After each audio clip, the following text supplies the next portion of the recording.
Ce samedi, c'est un peu comme si l'or sortait de terre. Alors forcément, il y avait du monde pour espérer en récolter quelques kilos.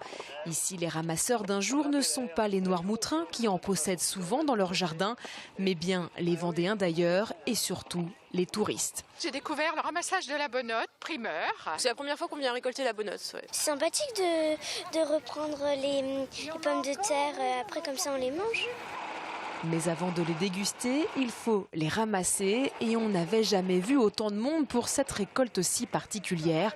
Alignés l'un à côté de l'autre, chacun cueille donc ce qu'il souhaite pour ensuite passer à la pesée. Monsieur, il y a 2,5 kg. 4 € le kilo aujourd'hui, un prix plus élevé encore demain dans les magasins. Oui, la bonote de Noirmoutier est chère, mais c'est parce qu'elle est particulière. Elle se ramasse exclusivement à la main et pousse durant 90 jours au milieu d'une algue qui rend son goût si unique. Reste à savoir ensuite comment garder cette saveur sucrée jusque dans l'assiette. Moi, je vais les poêler avec de l'huile ou du beurre, tu vois.